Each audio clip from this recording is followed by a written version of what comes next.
Hello, I'm your host, Paul LaRoche, and this is Hidden Heritage. Join us now as we continue the series, Hidden Heritage, the book, the story of Paul LaRoche. Chapter 7, titled, A Glimmer of Hope.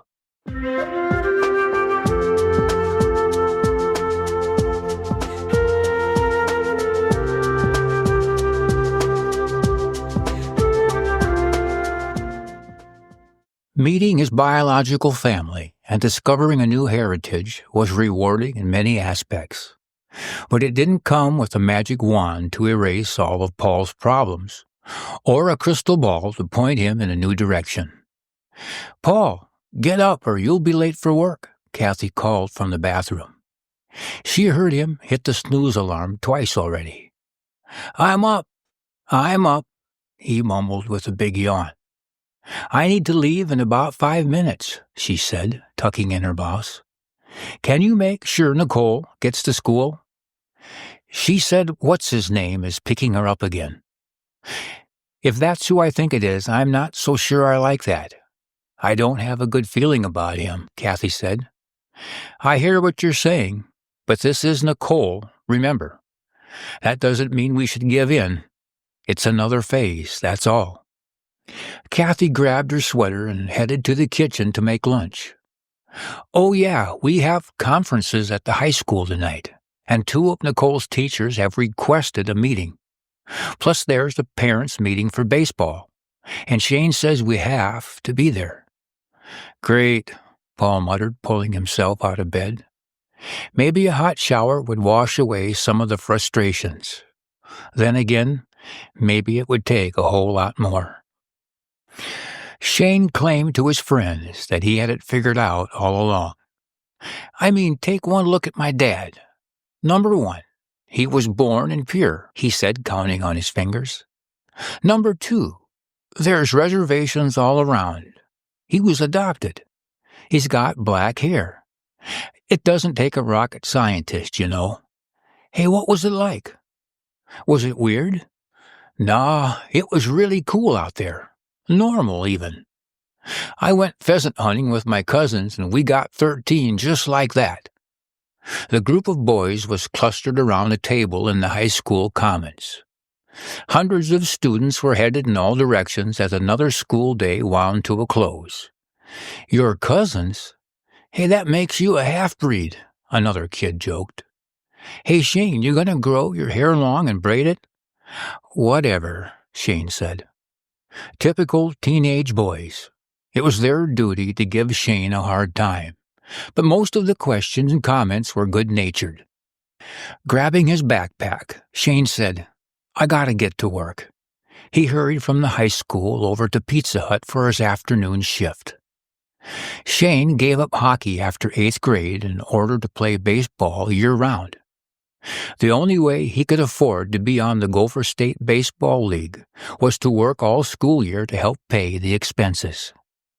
Designed for serious players, the league competed for regional and national rankings and had a summer schedule that equaled the majors. For now, baseball was his life.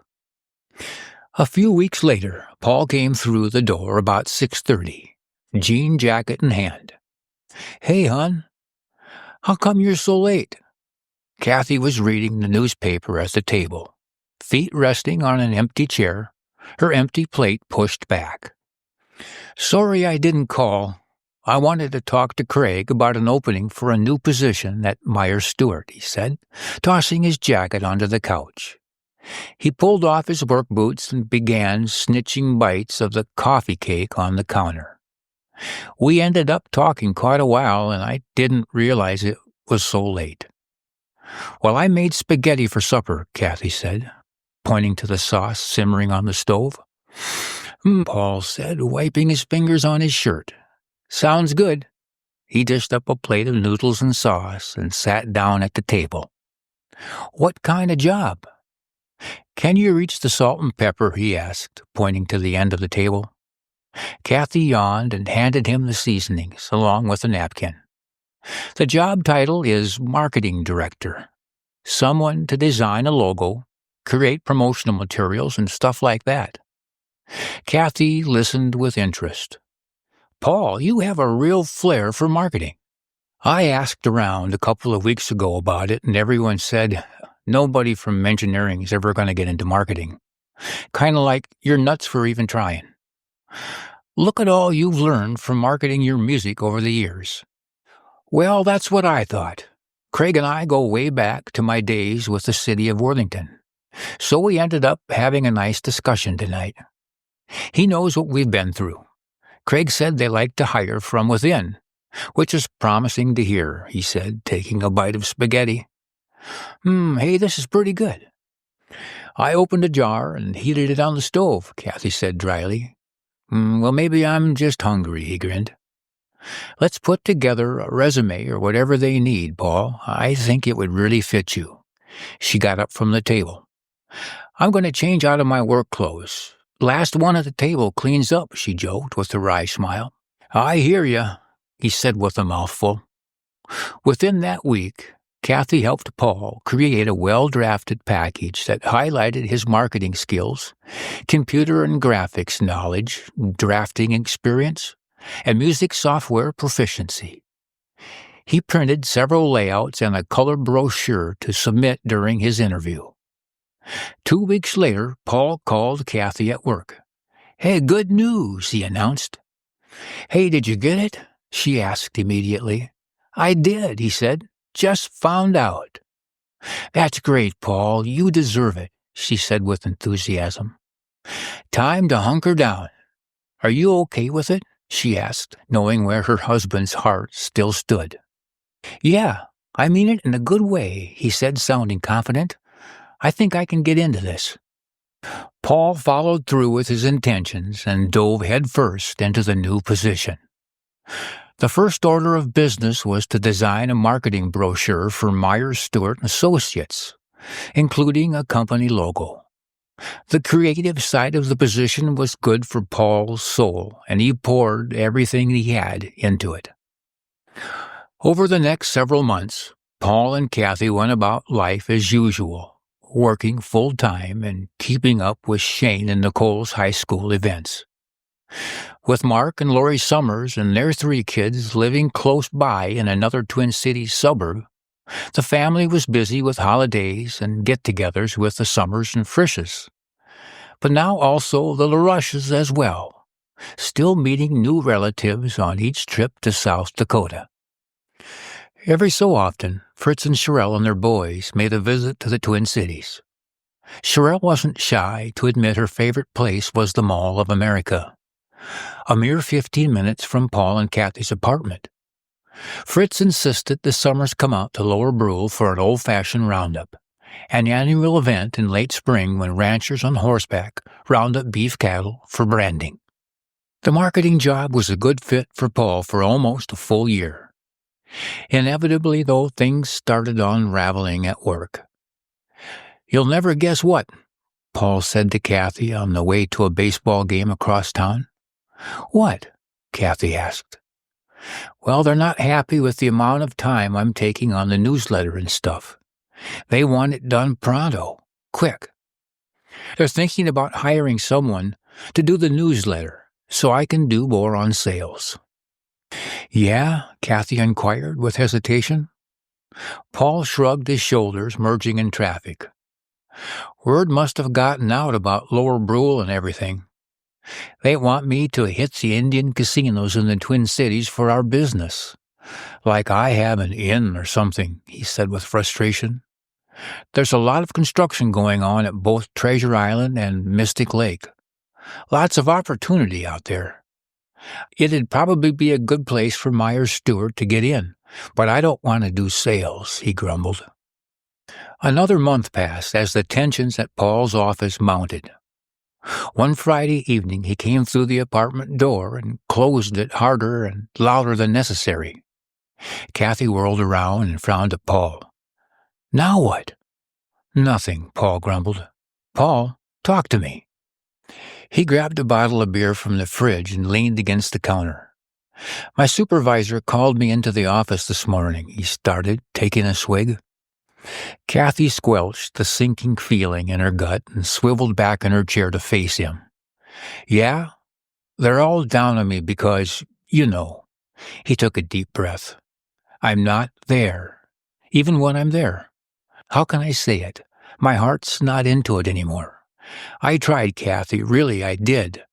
The truth is, I'm not doing a good job. Drinking doesn't help, Paul. You need to cut back. What am I supposed to do? I can't concentrate. My mind wanders, thinking about all this other stuff, and it shows at work. I can't hide it for crying out loud. The tone of his voice gave way to inner frustrations. And they keep putting pressure on me to let it go. I can't stay there, Kathy. My priorities have changed. My focus. Did they fire you? She asked quietly. Not yet. He took another deep breath, shrugging his shoulders. There's a meeting set up for next week to discuss it, though. Just being home for the weekend eased Paul's frame of mind. By Sunday afternoon, he felt relaxed and in a better mood. He slid the balcony door open, watching a steady spring shower come down. I'm glad they canceled the game, Kathy said, breathing in the sweet smell of fresh rain. Shane's worn out from working the late shift last night. Yeah, he needs to be careful he doesn't overdo it. The Twins and the White Sox game flashed across the television screen, but Paul had the volume turned off as he slowly turned the pages of a book about Lakota history. Man, there's so much to learn. In an instant my life changed, and in my heart, I came back a different person. But it takes a while to put it all into perspective, especially when I think about my lineage and actually realize I'm part of a line of people I know so little about. We'll just take it one step at a time, Kathy said reassuringly. She started browning hamburger for an early dinner. Last time we were in Lower Brule, Fritz and Shrell gave us a copy of that newspaper. Indian Country, remember? They ordered a subscription for us, and the first copy just came. Great, he said, taking the publication from her outstretched hand. The newspaper, based in Rapid City, South Dakota, covered current Native American issues and events nationwide. I picked up some more books at the library. I think that's the best way to start, she said, glancing at Paul. It's fascinating material. I've been taking them to work and reading it on my lunch hour. Just then, Nicole came through the door. How was your weekend? Paul inquired. Great. Just hung out with some friends. She let her backpack slip off her shoulders onto the floor. Nicole, the school called again on Friday, Kathy said. She took a large platter of nachos out of the microwave and put it on the table. So? Nicole asked, legs crossed, staring at the melted cheese. You missed another test in civics. Kathy put napkins and forks on the table before sitting down across from Nicole. Mom, you know I have trouble with tests. I don't mind the class, I just never do well with the tests. Why can't the teachers understand that? She questioned, her voice frustrated and angry. Well, everyone has to take tests, Nicole. They're not trying to pick on you. She slid some of the hot food onto her plate and opened a Diet Coke. I know that, Mom, she said without looking up, arms folded across her chest. Where were you during civics? Paul asked, taking some nachos and opening the taco sauce. I was in the art room, and the teachers knew I was there. They're cool with that. I got some projects in there that I'm working on. Nicole took up a portion of nachos and covered it with a scoop of sour cream. That's fine, Nicole, but you can't drop your regular classes, Kathy said with a mother's authority. Sure, whatever, she answered with an edge in her voice and retreated to her room, dinner in hand. Paul reached a mutual decision with Myers-Stewart to step down. Both sides agreed it was the right thing. But if he wasn't employed with Myers-Stewart, what would he do for income? Paul and Kathy talked it over with the kids, explaining the need to cut back on things as they discussed Paul's career options. Oh, I can see it in your eyes, Paul Summers, Kathy said, crossing her arms. You're thinking about music again. Is that so bad? He asked with half a smile. Kathy looked into her husband's eyes. They held a glimmer of hope she hadn't seen for a long time. Ralph McKinney, one of the doctors at the Minneapolis Clinic of Neurology where Kathy worked in 1993, was particularly fascinated with Paul's new discovery. He subsequently introduced the family to his friend, Ed McGaw, a well-known Native American author. Ed then invited Paul, Kathy, and the kids to meet Morgan Avalon, a close friend who was studying the American Indian culture, so they could all hear more about Paul's story. Paul and Kathy arrived at Morgan's home, situated along the pristine St. Croix River Valley, dividing Minnesota and Wisconsin. The property hugged the wooded bluffs in a beautiful area, a treasure that time forgot. Quaint antique and gift shops filled Main Street and the picturesque river towns on both sides. Ed McGaw, also known as Eagle Man by his people, was an enrolled member of the Oglala Sioux tribe of South Dakota. Born on the Pine Ridge Indian Reservation, McGaw had his own interesting and varied background that included a law degree, an experience as a fighter pilot for the Marine Corps, and as an historian for his tribe. Ed proved to be a colorful character who spoke his mind with ease. With one look at Paul's dark hair and features, his first comment to Paul was, "Good grief, man, how could you not know you were Indian?" which immediately brought laughter all around the room. Once the laughter subsided, Paul and Kathy were thrilled to spend some time with someone who had learned the sacred ceremonies from holy men such as Chief Eagle Feather and Chief Fool's Crow. Shortly after their first visit, Morgan held a gathering of women that featured different cultures and backgrounds and invited Kathy and Nicole to attend. It seemed that new doors were opening all around. An old friend from the music industry had gotten in touch with Paul to discuss a good-sized musical collaboration called L.A. Cowboy. Paul thought the project had real possibilities and immediately reassembled his studio in the living room, the only area available in the small apartment. Quite often, Kathy fell asleep on the hide-a-bed, with Paul still plunking away on the equipment late at night, producing tracks for the new album. Thus began another phase of Paul's musical endeavors. Kathy kept her job so she could keep the family going. One afternoon she rushed through the front door of the apartment. "Hey, Paul," she exclaimed out of breath. "What?" he asked, surprised by the urgent tone in her voice. He got up from the computer and met her in the kitchen. "Hey, look at this," she said, handing him the latest issue of Indian Country. She tossed her purse and keys aside and spread the copy across the table. "Here's an article about a guy with a story similar to yours. He's Indian too, and was actually abandoned at birth, left in a dumpster if you can believe it. But anyway, he went through several foster homes and ended up with a family who eventually raised him. His name is Tom B., and he's in the music industry." Kathy pushed her long ponytail behind her shoulders and turned the page for Paul. "I think the two of you would really click. I mean, your stories, your backgrounds, and you're both in music." "Give me a minute to read the story," Paul said with a grin. "I can't help it," Kathy said, her blue eyes bright with enthusiasm. "It's exactly what we've been looking for. Someone in Native American music who understands what you've been through personally." Paul began reading the article. "Who is this guy?" he mumbled. "It says here he's best known as founder and featured artist with the popular 1970s Native American group called Exit, which led to a contract with Motown Records." Paul arched his eyebrows and glanced at Kathy in acknowledgement of a record deal with such a large label. He continued reading out loud to Kathy. B had released two acclaimed albums entitled Plight of the Red Man and Silent Warrior. The political overtones of B's lyrics kept them from ever achieving superstar status in the United States, But the group developed a cult status in Asia and Europe, which allowed their music to thrive.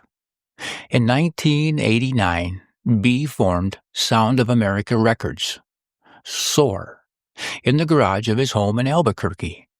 Paul leaned back in his chair. It's certainly interesting. He's had some success in the business. What do you think? By midsummer, life seemed to be holding steady for Paul and Kathy. Shane was between his junior and senior years at Eden Prairie High School and into another packed season of competitive baseball. This year's team was ranked 7th in the world and traveled around the upper Midwest in a full-size tour bus. Paul and Kathy were unable to travel to those games, but always attended the home games at Parade Stadium in Minneapolis. If the team held their world ranking, Shane announced that they'd be flying to the Far East for the playoffs scheduled in Japan, Taiwan, and Guam. Unhappy with the whole suburban high school scene, Nicole defiantly quit school. She had, however, agreed to try a different school setting. Kathy searched for a school better suited for Nicole's artistic and creative talents, and found a small private Christian school with an opening. All in all, the family was adjusting to the most recent changes. "I'm going to send for this," Paul said, holding up a sheet of paper. "What is it?" "It's an application to become an enrolled member of the Lower Brule Sioux tribe," he said with pride. "I just have to fill this out and include a copy of my birth certificate, which I happen to have." Kathy smiled and squeezed his shoulders before sitting down beside him. "I'm proud to be your wife." Paul's initial conversation with Tom B. went exceptionally well, and Paul was seriously considering a record deal with Tom's company. In the meantime, Paul also became involved with the newly formed American Indian Theater Company in downtown Minneapolis. A brand new project called Black Elk Speaks was in the works. It was a theatrical interpretation of the famous book published in 1932 that became a major source of information about 19th century Plains Indian culture. In the book, Black Elk, a holy man from the Oglala band of the Lakota Sioux Nation, told of his boyhood participation in battles with the U.S. Army, becoming a medicine man, and joining Buffalo Bill's Wild West show in 1886.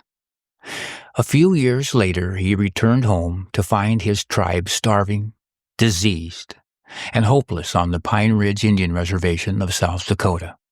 Thrilled to be working on a project with such an important message, Paul produced all the music for the play. Operating on a shoestring budget, it stretched out to almost 6 months of hard work before the first performance was held at the Walker Church in the Phillips community of Minneapolis. Nicole joined Paul on her flute, and together they performed in the show, which ran for 2 weeks.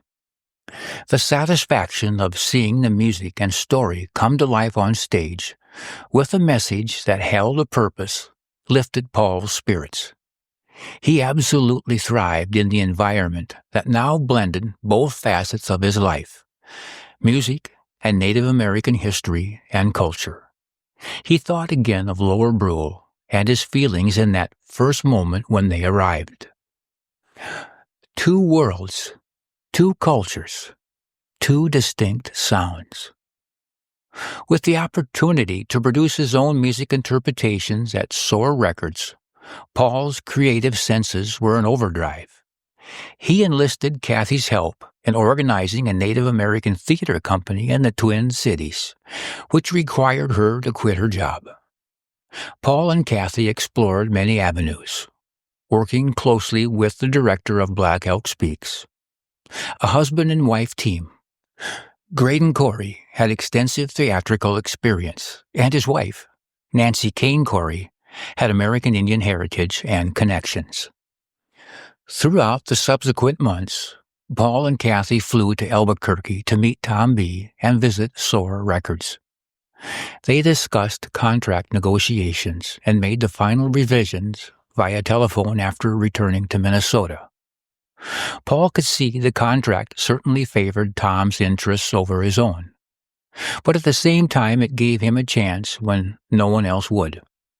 At this point, he was willing to concede a better contract simply for the opportunity. Between the play, the L.A. Cowboy Project, and preliminary work with Tom B., Paul began compiling tracks for his own music. These demos often kept him up all night. Nicole offered suggestions about unique and creative sounds that could be included. Unable to obtain further grant money, however, the theater company began losing its momentum. Paul then turned his focus back to producing an album in Albuquerque. Kathy, meanwhile, knew she needed to find a job in order to support herself and the kids through the next several months while Paul was in New Mexico. Through a temp agency, she found employment at an American insurance office right there in Eden Prairie. Sometimes Paul and Kathy felt their marriage was like a cat with 9 lives, disguised as a long-haired calico with multicolored fur. Some years were comfortable and content, purring and affectionate in style. Other years were skittish and weary, always on guard. Regardless, this furry feline, posing as their marriage, was poised on all fours, ready to pounce to the next life.